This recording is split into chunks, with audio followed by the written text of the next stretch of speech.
কোরআন ছাড়া একজন ব্যক্তি যত শিক্ষিত হোক সে হচ্ছে মূর্খ, সে হচ্ছে অজ্ঞ, সে হচ্ছে জাহেল। সে যদি ডক্টরেট ডিগ্রি অর্জন করে কোনো অসুবিধা নেই, তারপরও সে জাহেল। আবু জাহেল একজন ব্যক্তি, ওনার নাম কিন্তু আসলে আবু জাহেল না। তো সে ছিল শিক্ষিতের বাপ, পণ্ডিতের বাপ, বিদ্যার শিক্ষকের বাপ ছিল সে। তার মূল নাম ছিল আবুল হেকাম। সব জানতো, শুধু কোরআন জানতো না, কোরআন মানতো না, কোরআন বুঝতো না, কোরআনকে বিশ্বাস করতো না। মানে সেই সময়ের সবচেয়ে জানা ব্যক্তি, জানার বাপ যিনি, সেই ব্যক্তিকে যদি কোরআন ছাড়া তাকে আবু জেহেল বলা হয় আজকের যুগে, সব জানে কিন্তু কোরআন জানে না, তাহলে তার নাম কি হবে? আসসালামু আলাইকুম রহমতুল্লাহি ওয়া বারাকাতুহু। তোমরা কেমন আছো সবাই? আলহামদুলিল্লাহ, আলহামদুলিল্লাহ। মহান আল্লাহর দরবারে শুকরিয়া আদায় করছি যে আল্লাহ সুবহানাহু ওয়া তাআলা পবিত্র কোরআন নাজিলের মাসে আমরা আমাদের তরুণ যুবক শিক্ষার্থীদের হাতে কোরআন তুলে দেওয়ার মতো বরকতময় আয়োজনে সম্পৃক্ত হওয়ার সুযোগ করে দিয়েছেন। সেজন্য আল্লাহ দরবারে শুকরিয়া আদায় করার পাশাপাশি তৌফিক কামনা করি আল্লাহ সুবহানাহু ওয়া তাআলা মেহেরবানি করে যে বরকতময় কোরআন আমাদেরকে দিয়েছেন, এই কোরআনের আলোকে ব্যক্তি, সমাজ, পরিবার এবং রাষ্ট্র গঠনের তৌফিক যেন আল্লাহ আমাদেরকে দান করেন। বাংলাদেশ ইসলামী ছাত্র শিবির বাউফল উপজেলা সংগঠনের উদ্যোগে আয়োজিত আজকের এই কোরআন নাজিলের মাস, কোরআনে আল্লাহ তাআলা উল্লেখ করেন শাহরু রমাদান আল্লাযী উনজিলা ফীহিল কোরআন। এই মাসের মর্যাদা এ কারণে যে এই মাসে কোরআন নাজিল হয়েছে। কোরআন নাজিলের কারণে মাসের মর্যাদা যদি বাড়ে, তাহলে কোরআনের সাথে ব্যক্তি সম্পর্ক করলে ব্যক্তির মর্যাদা বাড়বে না? বাড়বে। কোরআনের সাথে যদি পরিবার সম্পর্ক করে, পরিবারের সম্পর্ক বাড়বে। কোরআনের সাথে যদি রাষ্ট্র সম্পর্ক করে, রাষ্ট্রের সম্পর্ক বাড়বে। কোরআনের সাথে যদি আমরা আমাদের বাউফলের সম্পর্ক বাড়াই, তাহলে আমাদের বাউফলের মর্যাদা আল্লাহ বাড়িয়ে দিবেন। আজকে এই প্রোগ্রামের মূল উদ্দেশ্য হচ্ছে কোরআনের সাথে আমাদের সম্পর্ক বৃদ্ধি করা। কোরআন ছাড়া একজন ব্যক্তি যত শিক্ষিত হোক সে হচ্ছে মূর্খ, সে হচ্ছে অজ্ঞ, সে হচ্ছে জাহেল। সে যদি ডক্টরেট ডিগ্রি অর্জন করে কোনো অসুবিধা নেই, তারপরও সে জাহেল। কারণ তোমাদের মনে আছে আবু জাহেল একজন ব্যক্তি, ওনার নাম কিন্তু আসলে আবু জাহেল না, ওনার নাম ছিল আবুল হেকাম বা পণ্ডিতের বাপ। শুধু পণ্ডিত না, পণ্ডিতের বাপ। আমরা বলি না যে বেশি চালাকি করলে চালাকের বাপ। তো সে ছিল শিক্ষিতের বাপ, পণ্ডিতের বাপ, বিদ্যার শিক্ষকের বাপ ছিল সে। তার মূল নাম ছিল আবুল হেকাম। সব জানতো, শুধু কোরআন জানতো না, কোরআন মানতো না, কোরআন বুঝতো না, কোরআনকে বিশ্বাস করতো না। আচ্ছা তুমি বলো, ওই যুগে একজন মানুষ কোরআন মানতো না, এই কারণে সব জানার পরও সেই সময়ের আবুল হেকাম, মানে সেই সময়ের সবচেয়ে জানা ব্যক্তি, জানার বাপ যিনি, সেই ব্যক্তিকে যদি কোরআন ছাড়া তাকে আবু জেহেল বলা হয় আজকের যুগে, সব জানে কিন্তু কোরআন জানে না, তাহলে তার নাম কি হবে? সব জানে, শুধু কোরআন জানে না, তাহলে তার নাম কি হবে? এটা আসতে বলতেছি এই জন্য যে তোমরাও বোধহয় টুকটাক জানো না। আমরা সব কিছু জানি কিন্তু কোরআন জানি না, তাহলে আমার নাম ওই সময়ে যেমন আবু জেহেল ছিল, আজকের যুগেও সে আবু জেহেল এই কারণে হবে যে কোরআন হচ্ছে আমাদের সমস্ত জ্ঞানের মূল চাবিকাঠি। প্রিয়নবী মুহাম্মদ রাসূলুল্লাহ সাল্লাল্লাহু আলাইহি ওয়াসাল্লাম শুধু আদর্শ সেনাপতি না, আদর্শ সেনাপতি, আদর্শ শিক্ষক, আদর্শ রাজনীতিবিদ, আদর্শ সমাজ সংস্কারক, আদর্শ অর্থনীতিবিদ, আদর্শ সংস্কৃতি ব্যক্তিত্ব, এই সব কিছুর আদর্শ হচ্ছে তিনি। তার নামই দেওয়া হয়েছে, আল্লাহ তাআলা ঘোষণাই করেছেন লাকাদ কানা লাকুম ফি রাসূলিল্লাহি উসওয়াতুন হাসানা। আচ্ছা তোমাদের কখনো ওই কোশ্চেন হয়েছে বা তোমরা এই প্রশ্নের মুখে পড়েছো যে মুহাম্মদুর রাসূলুল্লাহ সাল্লাল্লাহু আলাইহি ওয়াসাল্লাম এত কিছু করেছেন, উনি কোন বিশ্ববিদ্যালয়ের ছাত্র ছিলেন? কোন বড় মাদ্রাসা থেকে কামিল পাশ করেছেন? কোন আজহার বিশ্ববিদ্যালয় থেকে উনি ডিগ্রি নিয়েছেন, ডক্টরেট ডিগ্রি নিয়েছেন? কোন মদিনা বিশ্ববিদ্যালয়ে উনি পড়েছেন? ওনার বিশ্ববিদ্যালয়ের নাম কি? ওনার বিশ্ববিদ্যালয়ের নাম মহাগ্রন্থ কি নাম বলো? আল কোরআন। এই বিশ্ববিদ্যালয়ের উনি ছাত্র ছিলেন, এই বিশ্ববিদ্যালয়ে উনি পড়াশোনা করেছেন। এই কোরআন জানার আলোকেই উনি আদর্শ শিক্ষক হয়েছেন। এই কোরআন জানার আলোকে আদর্শ স্বামী, এই কোরআন জানার আলোকে তিনি আদর্শ সেনাপতি, এই কোরআন জানার আলোকে তিনি আদর্শ অর্থনীতিবিদ, এই কোরআনের মাধ্যমে তিনি আদর্শ একজন মসজিদে নববীর ইমাম ছিলেন। এই কোরআন জানলে মসজিদের ইমাম হওয়া যায়, রাস্তায় মানুষের অধিকার আদায়ের আন্দোলনে নেতৃত্ব দেওয়া যায়। এই কোরআন জানলে, ডানে যারা বসে আছে তারা মনে করতেছে সব তো এই পাশের জন্য, আমাদের জন্য কি? এই কোরআন জানলে ঘরে রান্নাও ভালো করা যাবে। এই কোরআন জানলে আবার সমাজ পরিচালনায় হযরত খাদিজাতুল কুবরা আয়েশা সিদ্দিকা রাদিয়াল্লাহু তাআলা আন, সুমাইয়া রাদিয়াল্লাহু তাআলা আন প্রয়োজনে জীবন বাজি রাখতেও তারা উদ্বুদ্ধ উৎসাহিত হবে এই কোরআন জানলে। আর এই কোরআন না জানলে তোমার অবস্থা সেই যুগের মতো হবে যেই যুগে এই কন্যা সন্তানদেরকে এখন বলা হয় যে ও তুমি নেকাব পড়ো, হেজাব পড়ো, তুমি তো মানে পিছাই আছে। অনেক পিছাই ছিল কারা? পিছাই তো ছিল যারা কোরআন নাজিলের আগে এই কন্যা সন্তানদের। এগুলো বলতে হবে তোমাদের, এগুলো তোমরা জানো, তোমাদের এগুলো সাহস করে বলতে হবে যে এই কোরআন, এই ইসলাম, এই হিজাব, এই নেকাব এগুলো আসার আগে এই কন্যা সন্তান জন্ম নিলে তারা দুঃখ ভারাক্রান্ত হয়ে ঘর থেকে বের হতে লজ্জা বোধ করত এবং এই কন্যাদেরকে জীবন্ত কবর দিত। কি নাজিলের আগে? কোরআন নাজিলের আগে। সুতরাং এই কোরআন হচ্ছে তোমার জীবনের, তোমার ইজ্জত, তোমার আব্রু, তোমার সম্মান, তোমার মর্যাদা, তোমার অধিকারের গ্যারান্টি। এই কোরআন আছে তোমার সম্মান আছে, এই কোরআন নাই তোমার মর্যাদা নাই। এটা যে নাই এটা কি আমাদের দেশেও বোঝা যায় না? বোঝা যায় না? বোঝা যায়। আজকে কোরআন বিতরণ মানে কোরআন বিতরণ, আজকে কোরআন বিতরণ মানে কোরআনের মাধ্যমে তোমাদের মাঝে জ্ঞান বিতরণ। আজকে কোরআন বিতরণ মানে শুধু কোরআন বিতরণ না, আজকে কোরআন বিতরণ মানে কোরআনের মাধ্যমে তোমাদের মাঝে নৈতিকতা বিতরণ। আজকে কোরআন বিতরণ মানে শুধু কোরআন বিতরণ না, তোমাদের মাঝে একটা আদর্শিক শক্তির বিতরণ। আমাদের সমাজে আজকে কিসের অভাব? এই হসপিটালে যাও, যত না ডাক্তারের অভাব তার চেয়ে ডাক্তারের সততার অভাব বেশি। আজকে তুমি অফিসে যাও, সাব রেজিস্ট্রি অফিসে যাও, সাব রেজিস্ট্রি অফিসে কি অফিসারের অভাব? কিসের অভাব? সততা, নৈতিকতার অভাব। এটা পূরণ করবে কে? কোরআন। আমরা সেটা বিতরণ করতে এসেছি। আমরা কোরআনের নাম, কোরআনের মধ্য দিয়ে তোমাদের কাছে নৈতিকতা বিতরণ করতে এসেছি। আজকে রন্ধ্রে রন্ধ্রে প্রশাসনের সাথে যখন আমরা মিটিং করি, যখন একসাথে প্রশাসন যখন বক্তব্য দেয় তখন বক্তব্যে বলে আমাদের মোটামুটি সব ঠিকঠাক আছে, কিন্তু ভিতরে এসে আমরা যখন রুমে কথা বলি তখন আমরা বলি স্যার কি করবেন, সর্বাঙ্গে ব্যথা, ওষুধ দেবে কোথায়? মানে দুর্নীতির এমন কোনো জায়গা নেই যেখানে দুর্নীতি হচ্ছে না, ঠিক করব কোথায়?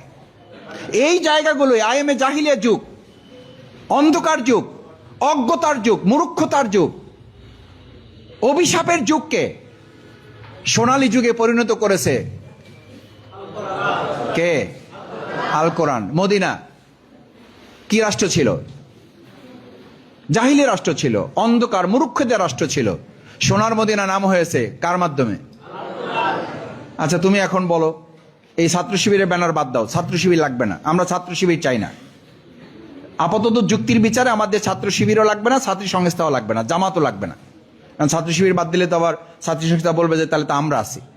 আবার ছাত্রী সংস্থা বাদ দিলে মনে করে মাসুদ ভাই তাহলে তার জামাত শুধু রেখে দিছে। তিনটাই বাদ, জামাতও লাগবে না, ছাত্র শিবিরও লাগবে না, ছাত্রী সংস্থাও লাগবে না। শুধু যদি আমাদের কাছে কি থাকে? কোরআন থাকে, তাহলে ওই কোরআন দিয়ে জাহিলি মদিনাকে যদি সোনার মদিনা করা যায়, তাহলে দুর্নীতিতে আপদ মস্তক নিমজ্জিত এই বাউফলকেও সোনার বাউফল করা যাবে। কিন্তু শর্ত একটা আছে,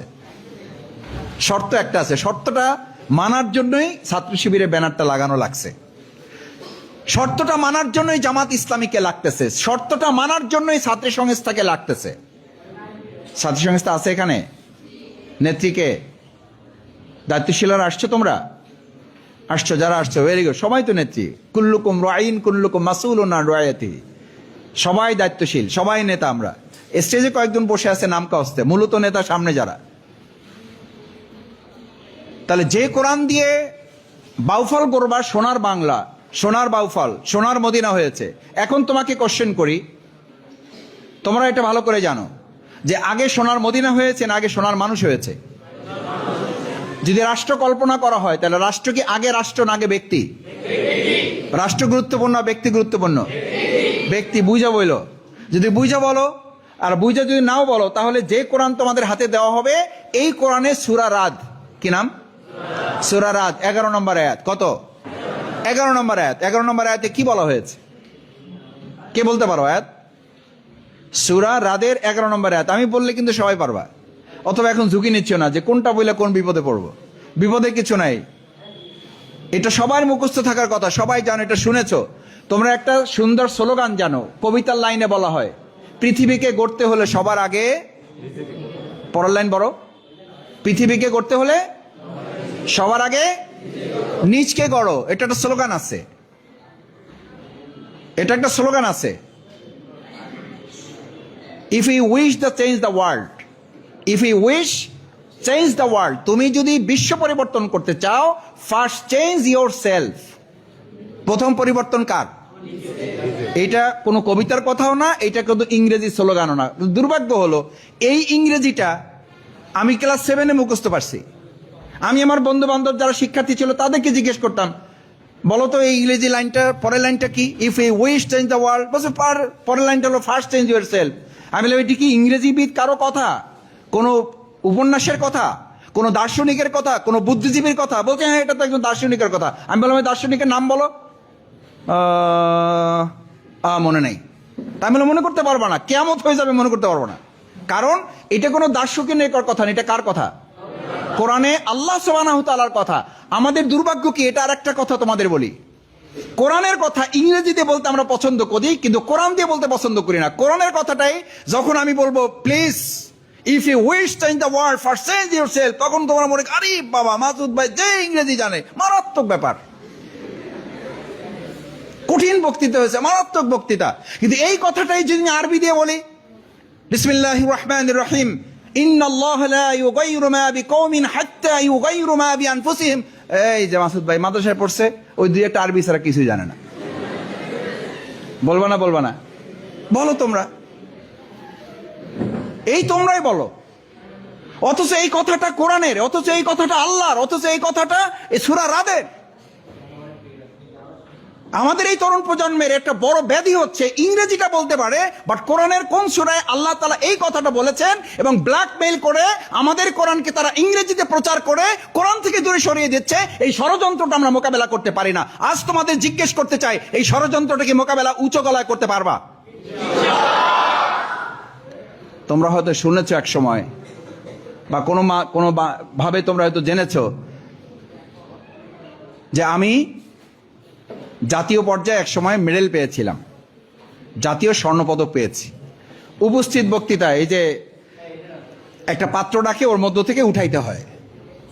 জাতীয় পর্যায়ে যখন বক্তব্য রাখতে গেছি, প্রথমবার যখন আমি উঠাইছি, আমার জাতীয় বক্তৃতার প্রথম টপিক পড়ছে জাতীয়, তখন কবি রবীন্দ্রনাথ ঠাকুরের উপর বলতে হবে। আমি চিন্তা করলাম এই বেটার উপরে কোরআন হাদিস দিয়ে কি বলা যাবে,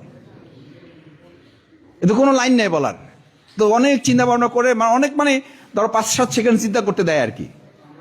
তো ভাবলাম এটার উপরে তো বলে খুব সুবিধা করতে পারবো না, তো কোরআন হাদিস দিয়ে লাইন তো নাই কিছু। আল্লাহর কি কপাল, আল্লাহর কি ভাগ্য আমার উপরে। পরেরটা যখন তুললাম, তোলার পরে উঠছে জাতীয় সঙ্গীত, জাতীয় সঙ্গীতের উপর বলতে হবে, তাও তো এই ব্যাটার। এরপরে আমি তোমাদেরকে বলি, এটা বুঝার জন্য বলছি, এই জাতীয় সঙ্গীতের উপরে যখন বক্তব্য আমাকে দিতে বলা হয়, আমি উঠে 3-4টা কোরআনের আয়াত এবং হাদিস দিয়ে বলার পরে, কথা বলার পরে বিচারক যারা আছে তাকায় আছে যে এই লোক কি বলতেছে, কোথায় জাতীয় সঙ্গীত আর কোথায় কোরআনের আয়াত, একদম আমার দিকে তাকায় আছে। আর আমি টার্গেট করছি পুরস্কার পাই আর না পাই, আমি যা কোরআন হাদিস মুখস্থ করে আসছি এটার সাথে মিলাই আমি বলে যাবই। আমার পুরস্কার টার্গেট, আমার টার্গেট হলো আমি যা বলে আসছি, যা প্রিপারেশন নিয়ে আসছি, আমি এটা এখানে বলে যাব।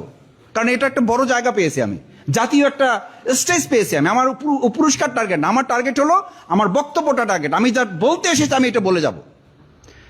আল্লাহর কি ফায়সালা, আমি যতটুকু বলতে পেরেছি আলহামদুলিল্লাহ, আমার কোনো কৃতিত্ব না। আবার বলছি, আমি কিন্তু পুরস্কার টার্গেট করিনি। এটাও তোমাদের জীবনের একটা লক্ষ্য হতে হবে।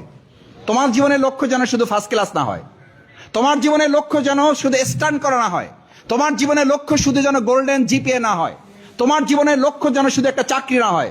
শুধু চাকরি, শুধু খাওয়া পড়া, এটা একটা পশুর চিন্তা। তোমার চিন্তা হবে এই দুনিয়াতে তুমি এসেছো আল্লাহর প্রতিনিধিত্ব করার জন্য, এই সমাজ এবং রাষ্ট্রটা পরিবর্তন করার জন্য। সেই পরিবর্তনের প্রথম ধাপ হচ্ছে সেই পৃথিবী পরিবর্তন করতে পারবে যে নিজেকে পরিবর্তন করার সাহস রাখতে পারবে। এই সাহসটা তোমাদেরকে করতে হবে, এই সাহসটা তোমাদেরও করতে হবে। সেই সাহসটা কি? সেই সাহসটার নামই হচ্ছে সূরা রাদের 11 নম্বর আয়াত, যেখানে আল্লাহ তাআলা বলেছেন, ইন্নাল্লাহা লা ইউগাইয়িরু মা বিকওমিন। এই জাতির পরিবর্তন হবে না, এই বাউফলের পরিবর্তন হবে না। এই বাউফল ততক্ষণ সোনার বাংলা হবে না, কতক্ষণ? হাত্তা ইউগাইয়িরু মা বিআনফুসিহিম, যতক্ষণ এই তোমার, আমার, আমাদের সকলের ব্যক্তিগতভাবে পরিবর্তন না হবে। তাহলে আমরা কি আমাদের বাউফলকে সোনার বাউফল চাই? সোনার বাংলা চাই? যদি চাই তাহলে আগে সোনার বাংলা, আগে সোনার বাউফল, না আগে সোনার মানুষ? তাহলে সোনার মানুষ আমরা দোকান থেকে কিনতে পারবো ইনশাল্লাহ। একটা ঠিকানা তোমাদের দিয়ে যাই, সেই দোকান থেকে আমরা কিনে নিয়ে আসতে পারবো। কিনতে পাওয়া যাবে? সোনার মানুষ যদি করতে হয় তাহলে সোনা হয় যেটার স্পর্শে, ওইটার নাম কি? এটা তো আন্দাজেই বললাম, আল কোরআন তো ঠিক আছে, কিন্তু সোনা হয় একটার স্পর্শে, ওইটা একটা জিনিস আছে, ওটার নাম কি? পরশ পাথর। পরশ পাথরের স্পর্শে যদি লোহা আসে তাহলে লোহাটা কি হয়ে যায়? সোনা হয়ে যায়। এটার নাম কি? পরশ পাথর। এটা হচ্ছে সেই দুনিয়ার দৃষ্টিতে পরশ পাথর, যেটার স্পর্শে এসে নিজেকে খাঁটি সোনায় পরিণত করা যায়। আজকে তোমাদেরকে ইসলামী ছাত্র শিবির এই দাওয়াত দিতে চায় যে আমরা দুনিয়াতে যত অশ্লীলতা, বেহায়াপনা, অপসংস্কৃতি, অসুন্দর, মাদক, ইপটিজিং, কিশোর গ্যাং যা আছে, এই সব কিছু থেকে নিজেকে মুক্ত করে শুধু নিজে মুক্ত থাকবো না, আমি মুক্ত থাকবো এবং মুক্ত একটা বাউফল আমি তৈরি করব, সেটার সিদ্ধান্ত আজকে আমরা নিতে চাই। রাজি আছি ইনশাআল্লাহ? এই রাজি থাকার জন্যই বাংলাদেশ ইসলামী ছাত্র শিবিরের আজকের আয়োজন।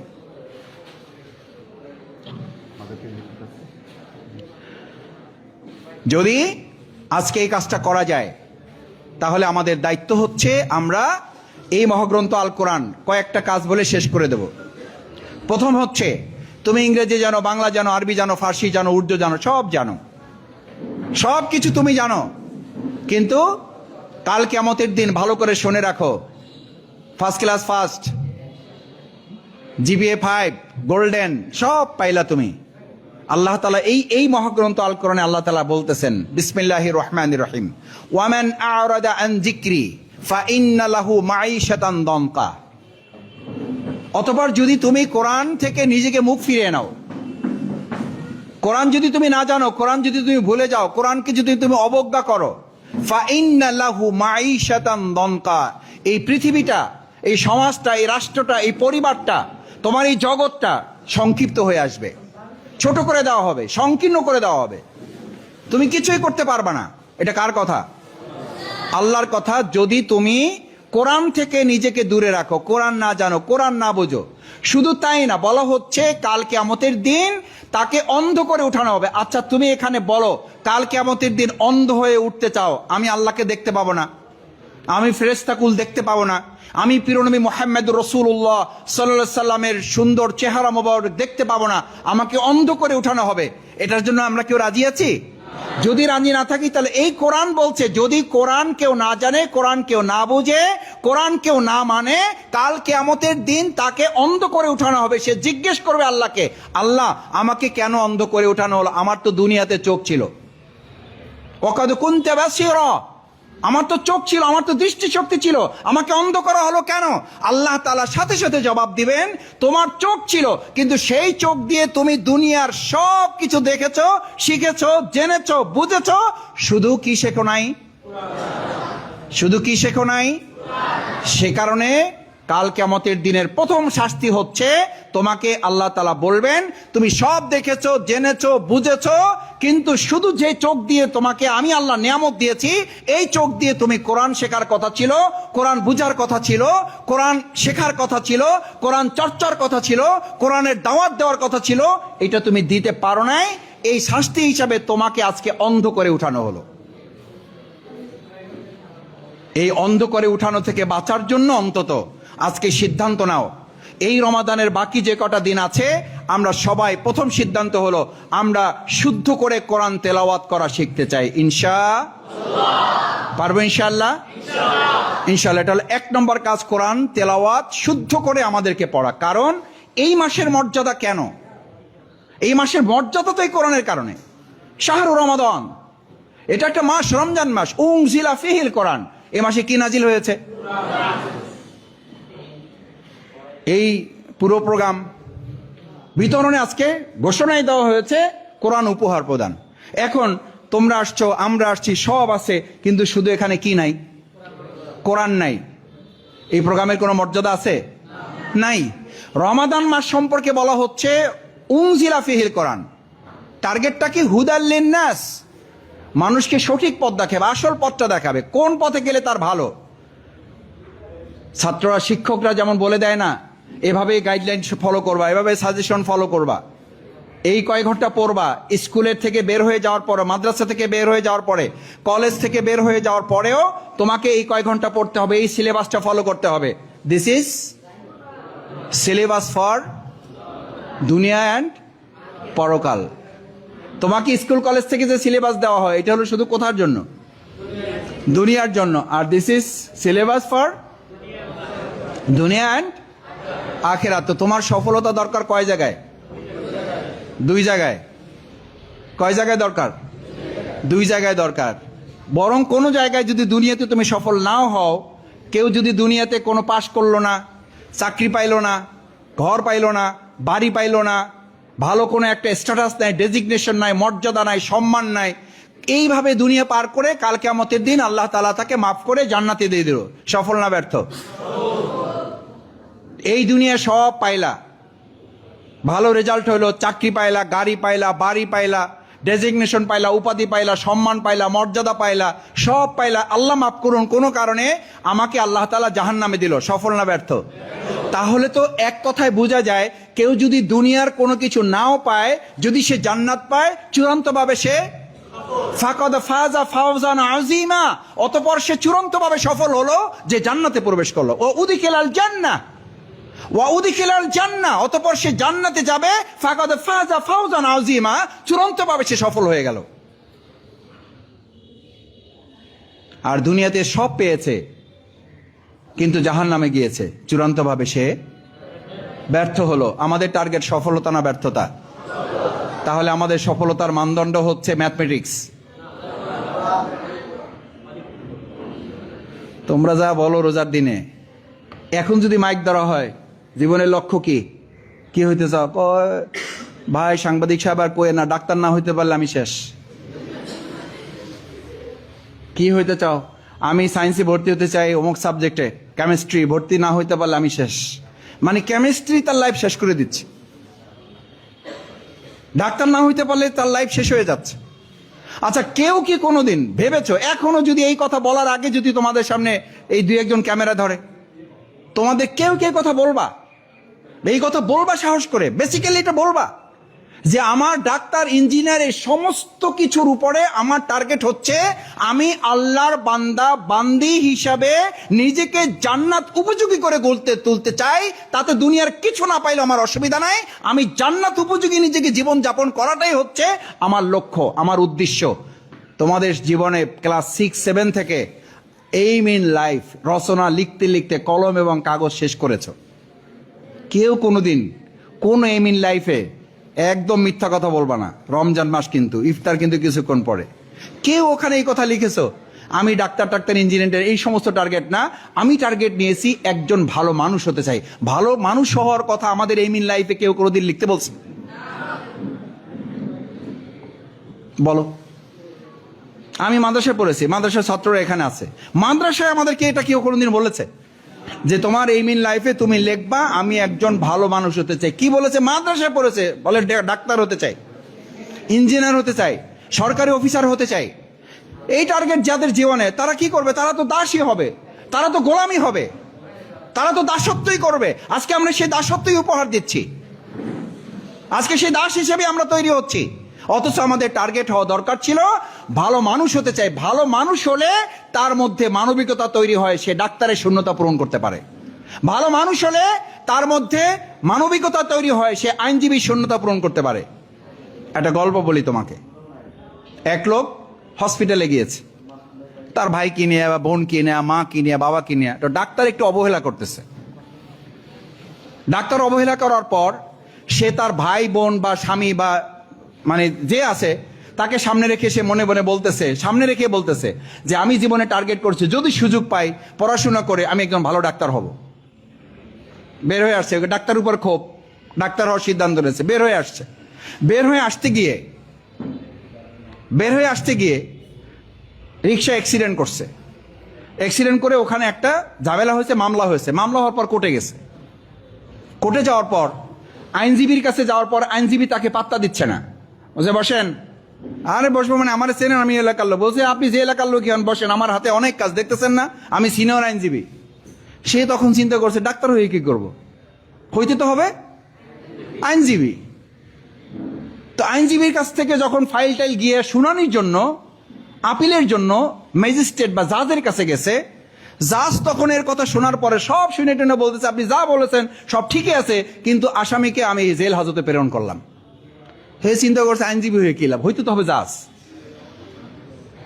প্রথম টার্গেট করছিল কি, ডাক্তার হবে, পরে পরে ওখান থেকে যখন প্রিজন ভ্যানে তারে তুলবে, পুলিশ আর হ্যান্ডকাপ পরাইতে গেছে। কয় স্যার মাফ করা যায় না? কয় আমার মতো পুলিশ হও তাহলে মাফ করতে পারবা। হে চিন্তা করছে কি যে জাজ, হইতে তো হবে পুলিশ, তাহলে না পাওয়ার থাকবে আমার হাতে, তাহলে আমার হ্যান্ডকাপ পরা লাগবে না, আমার হাতে রাইফেল থাকবে বা আমার হাতে পিস্তল থাকবে, আমার পাওয়ার থাকবে, চাইলেই গুলি মেরে দিতে পারবো। কোথায় ছিল ডাক্তার, কোথায় মাঝখানে আইনজীবী, কোথায় মাঝখানে জাজ, কোথায় মাঝখানে পুলিশ। পুলিশের মাঝখানে সাংবাদিক আসছে ছবি তুলতে, আসে না?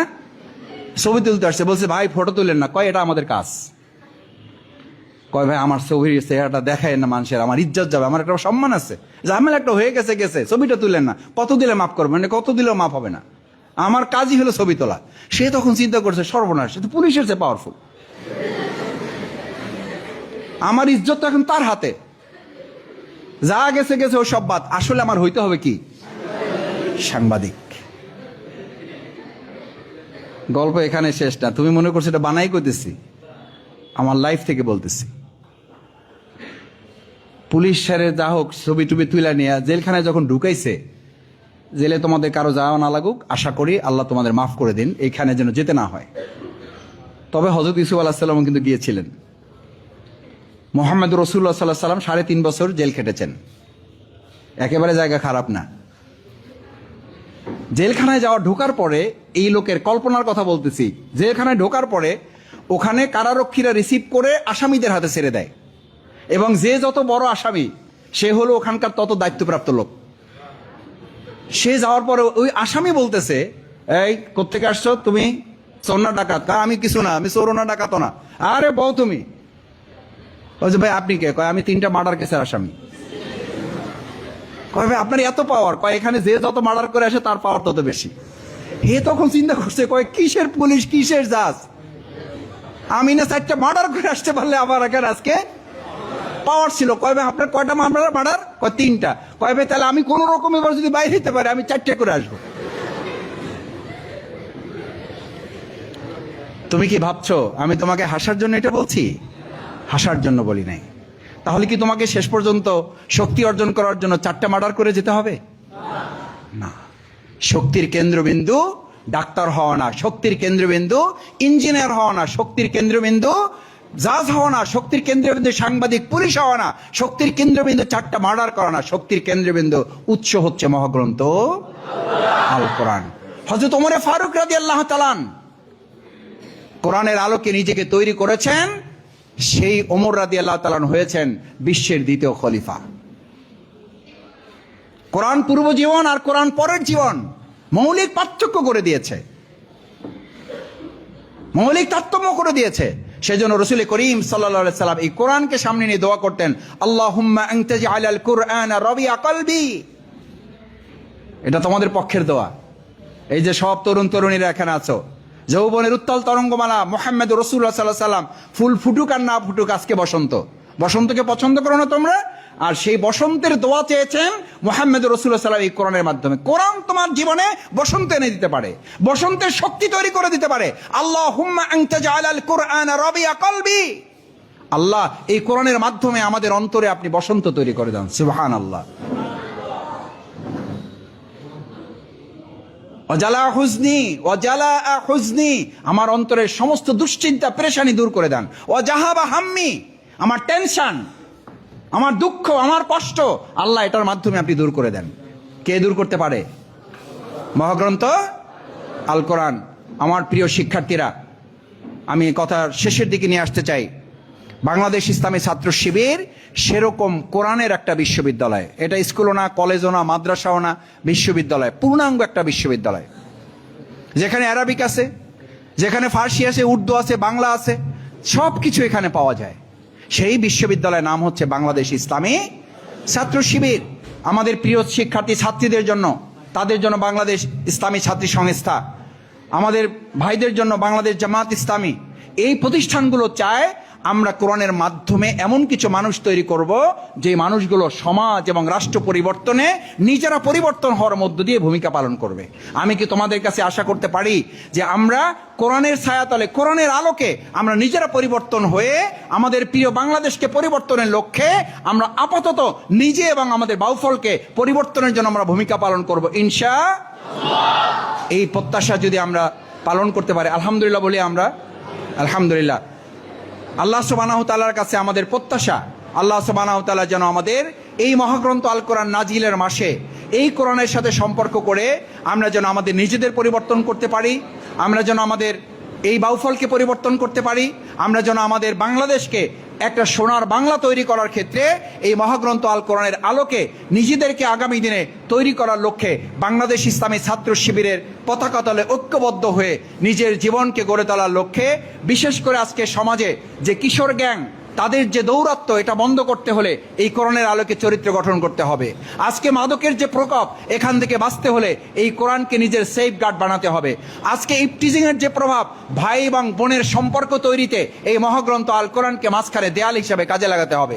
সেজন্য আসো প্রিয় শিক্ষার্থীরা, বাংলাদেশ ইসলামী ছাত্র শিবিরের আহ্বান হচ্ছে, আমি ছাত্র শিবিরের একজন কর্মী ছিলাম, আমি ছাত্র শিবির করে আমার অভিজ্ঞতা থেকে বলছি, আমার বাবা ছিল আমার অভিভাবক, আমার শিক্ষক ছিলেন আমার গাইডলাইন, পথ প্রদর্শক, আর মহাগ্রন্থ আল কোরআন আমার ছাত্র শিবির আমাকে এই কথা মনে করিয়ে দিয়েছে, দুনিয়ায় সফলতা, পরকালীন মুক্তির জন্য মহাগ্রন্থ আল কোরআনের আলোকে জীবন গঠন করতে চাইলে ছাত্র জীবনে ইসলামী ছাত্র শিবিরের সাথে সম্পর্ক করেই কেবল আজকে ঢাকা বিশ্ববিদ্যালয়, আজকে জাহাঙ্গীরনগর বিশ্ববিদ্যালয়, আজকে চট্টগ্রাম বিশ্ববিদ্যালয়, আজকে জগন্নাথ বিশ্ববিদ্যালয়গুলোতে আলহামদুলিল্লাহ আমাদের শিক্ষার্থীরা এটা মডেল তৈরি করেছে যে যারা একটা সুন্দর মাদ্রাসা পরিচালনা করার পাশাপাশি সুন্দর একটা বিশ্ববিদ্যালয় পরিচালনা করতে সক্ষম।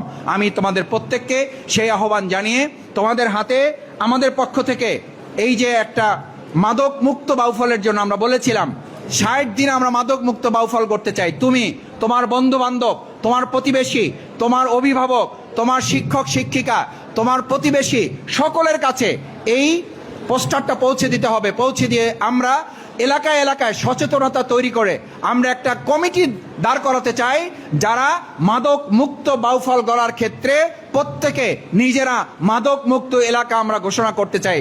এটা একটু উপরে ধরো তো সবাই, যারা হাতে পেয়েছো একটু কষ্ট দেই তোমাদের, একটু উপরে হাতে ধরো। আমরা এক কথায় বলতে চাই, আমরা বলবো মাদককে, মাদককে, মাদককে, দুর্নীতিকে, ইফটিজিং, কিশোর গ্যাং, এই প্রত্যাশা ব্যক্ত করে তোমরা যারা এই লিফলেটগুলো পেয়েছো, আসো এটা পড়ে তোমরা প্রত্যেকে নিজ নিজ এলাকায় সচেতনতা গড়ে তুলে মাদক মুক্ত বাউফল গড়ার ক্ষেত্রে ভূমিকা পালন করবে, সেই প্রত্যাশা রেখে আমি আমার কথা শেষ করছি। আসসালামু আলাইকুম ওয়া রাহমাতুল্লাহি ওয়া বারাকাতুহু।